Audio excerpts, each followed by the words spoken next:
நான் கெடுமதியாளனாக வில்லனாக நடித்திருக்கிறேன். பிற வேடங்களில் நடித்திருக்கிறேன். ஆனால் நகைச்சுவையாக படம் முழுவதும் ஒரு பகுதியில் நடிப்பது என்பது இந்த படத்தில் எனக்கு கை வந்தது. மிகவும் ரசித்து நான் அதை நடித்தேன். அதையெல்லாம் இப்பொழுது நான் சொல்ல விரும்பவில்லை. ஆனாலும் சொல்லுகிறேன், எந்த ஒரு கதையும் எந்த ஒரு படமும் காலத்தை தாண்டி இருக்க முடியாது. ஹரிதாஸ் வந்த உலகத்தில் மாற்றம் விரும்புகின்ற போது பராசக்தி வருகிறது. இப்படி எந்த ஒன்றும் காலத்தை தாண்டி எவனாலும் கதை சொல்ல முடியாது. காலத்திற்கு உட்பட்டு காலத்தை வாங்கி கொண்டு கதை சொல்லுகிறவன் வென்று விடுவான். பாக்யராஜ் ஒரு சிறந்த கதையாசிரியர். அது ரொம்ப காலத்தையும் சமூகத்தையும் உள்வாங்கி கொள்ளுகிற ஆற்றல் நமக்கு இருந்து அதை கலை வடிவத்தில் வெளிப்படுத்துகின்ற போது அது மிகப்பெரிய வெற்றியை பெறும்.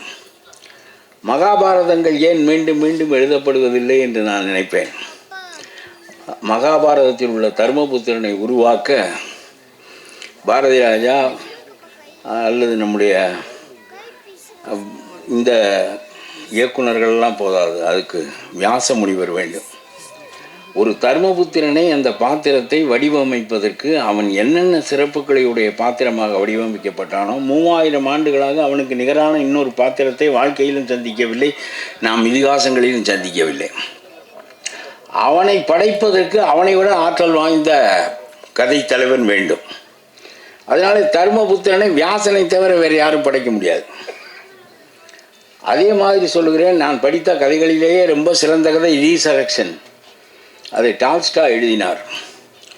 டால்ஸ்டாய் காந்திக்கே முன்னோடிய அந்த ரீசரக்ஷன் கதையை எத்தனையோ முறை நான் படித்திருக்கிறேன்.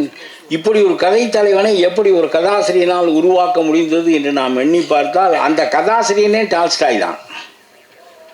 அதனாலே தான் டால்ஸ்டாய் போன்ற ஒரு மிகச்சிறந்த கதை தலைவனை அந்த ரீசரக்ஷன் பெற முடிந்தது.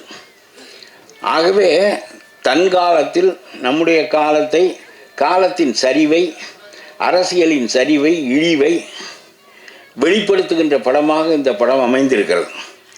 எங்கேயோ